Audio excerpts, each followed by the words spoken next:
Hey there everyone, Jeff here. Welcome back to Imagination Tech. The Walksnail Goggles X is easily one of the most capable FPV digital goggles on the market right now. But if you're still running the stock antenna setup, you might be leaving a lot of performance on the table.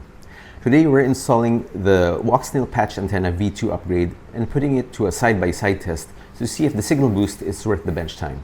Stay tuned.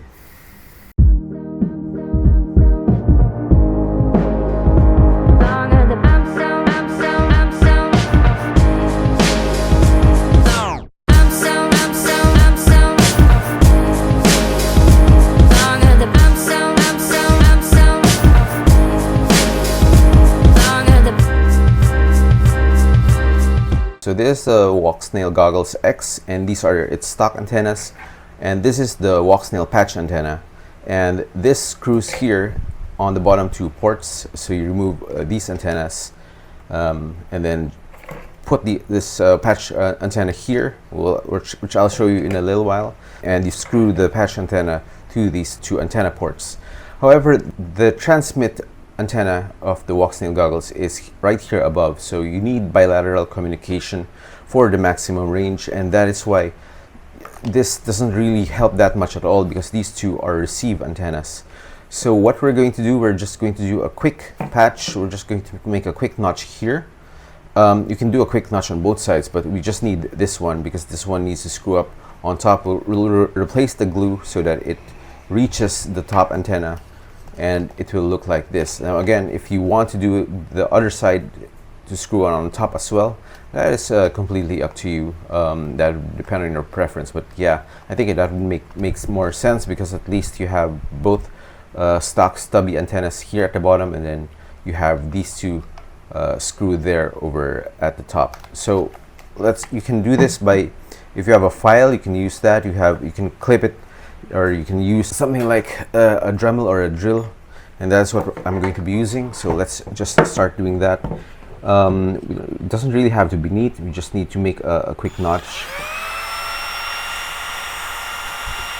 Right, after quickly filing, we now have two notches, one for each side, and now we just need to take something like this, like this T7000 glue. It's going to be perfect for, we're just going to be applying a little blob over here, just to have additional protection, and for these very sensitive antenna wires. Okay, so that side is good. We'll also apply some on this side. So yeah, again, this glue is just basically for strain relief, just to make sure that the wires don't get pulled. Just squeeze this down, and I'll just wait for this to dry. Let me show you how to install the patch antenna onto your Walksnail Goggles X.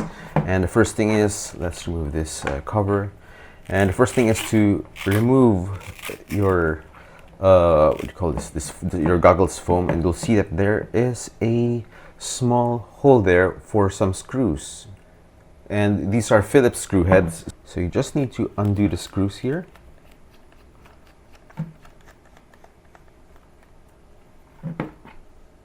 put that here, and then the other one.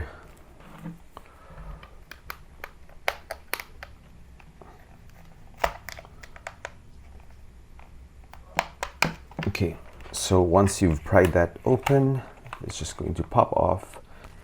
And then we just need to remove this screw. You can use a screwdriver, or you can use a pair of tweezers. Ideally, you'll have a pair of tweezers like this. You can just pull out this this connector, or you can just even use your fingernails, depending on what works for you. Okay, so I've removed that. We also need to remove this one, because this one is for each side. I'm not sure if you can see it here, but there is a lock for the two LED lights in front. So you just need to get something to pull it, and it's just gonna pop off. And we do it again for the other side.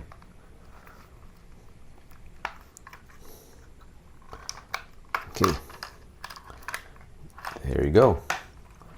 Now that is the Goggles X without any of the front covers. And we just need to plop this here. So again, it has a notch here at the bottom. So you position those notches first, and then just snap it on by pushing it forward.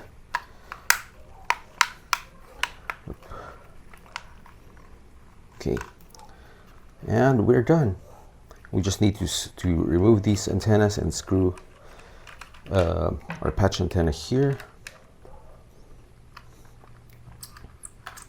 So it's a little bit tight, but try not make a really sharp corner on your antenna wires. So since I have my Goggles X open already, I am going to install the heatsink that the Caddx provided. And if this was one of the earlier models, this was back 2023 when they released the Goggles X, I believe. So if you got your Goggles X like around 2024, you don't have to do this. It would already have the heatsink installed, the new heatsink installed. And if you got your model even later than that, they might already have the head tracking also built in. So this is the new heatsink. It's really nice. It has fins, and it's also made of a looks like a really good kind of metal. Anyway, we're just going to unscrew this. So you just need to unscrew 4 of these. Okay, now that we have it unscrewed, we just need to pry off this old heatsink and carefully not to mess it up. We'll probably clean that just for storage, but you also want to clean up all of this old heatsink, or rather this old thermal paste that is on those chips. So let's just try our best to remove all of this blue stuff before we proceed to install the new one. We next need our thermal paste or thermal putty. So this is what came with the Walksnail heatsink, and I guess this is an okay thermal paste if this is the only one that you have, and it's similar to the one that came with the original heatsink. But I also have this. If you can get a better quality one, then definitely you should. But not saying that you shouldn't use this. If this is what you have available, then go ahead and use it. Personally, I prefer a more liquid type, a heatsink thermal compound, thermal paste, because it's more spreadable, and it's better if you can spread it more evenly. But this one is a little bit more, I'm not sure, because it's been with me for quite some time, but it's a little bit solid, so it's not as spreadable. Not saying you can't spread it, you can still spread it definitely, or you can just squeeze the heatsink down, which is an okay method of applying heatsink, but not the ideal one. So we're going to use this heatsink plaster. I can apply some of this directly on there. Oops. So it seems I already have a leak in this tube, but yeah, I'll just apply some first and then I'll spread it evenly later. And just a little bit of dab there, and a little dab here. So there, you don't want to use too much, so you just want to use the right amount. Yeah, I think I will add a little bit more to this bigger one, because we need to get it spread out all the way to the edges. So if you have a little plastic spatula, that would work really well in spreading this. We got all of our chips, with heatsink, with thermal paste. Now we just need to close this up and screw it back down. And we are ready to rock and roll.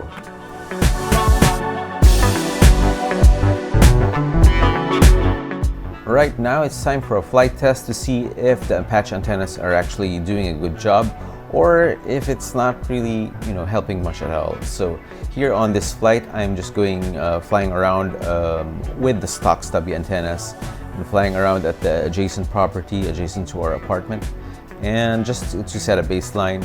And here you can also see I've taken off with with the patch screwed on the bottom and screwed on the top. So here I have synced the video so that it starts not exactly, but approximately at the same time right here by the coconuts, and following a very similar flight path. And I'm here headed towards the Sabang beach to see where the signal is going to start breaking up.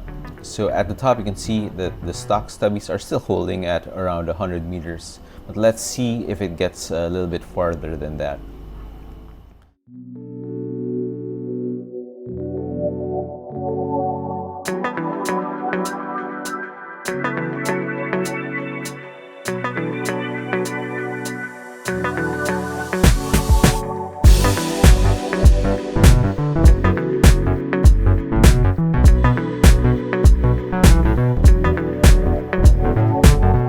Here I've started experiencing a little bit of breakup with the Walksnail patch screwed at the bottom for some reason, but at a similar distance, I've only now started getting breakup with the stock stubbies. The difference here is that with the stock stubbies, I'm really not getting any usable signal anymore. The signal has completely stopped.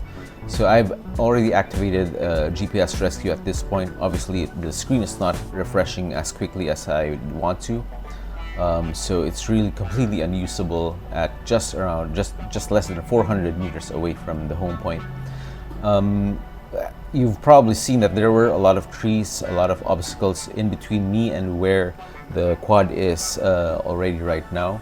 And I'm already starting to experience some breakup with the Walksnail patch screwed at the bottom as well, but still flyable, still, you know, just getting some dropped frames, but otherwise, yeah, still flyable. And I think I'm going to be starting GPS rescue right about at this point. The Walksnail patch screwed on the top though, that's still holding, you know, we're getting dropped frames, but at a kilometer away, it's doing pretty well actually. So here it is. I'm almost at the river mouth. The frame is stopping a little bit here. We're getting a lot of dropped frames, but yeah, I think I already activated GPS rescue at 1.12 kilometers. Because you know, the signal wasn't usable anymore. I couldn't fly anymore. That was also one of the reasons why early on I switched to angle mode, just in case I lose, you know, video. I can still maintain, you know, a sensible attitude for my quad. So here I believe it's already, you know, part way on the way back, and we're just waiting for the signal to come back.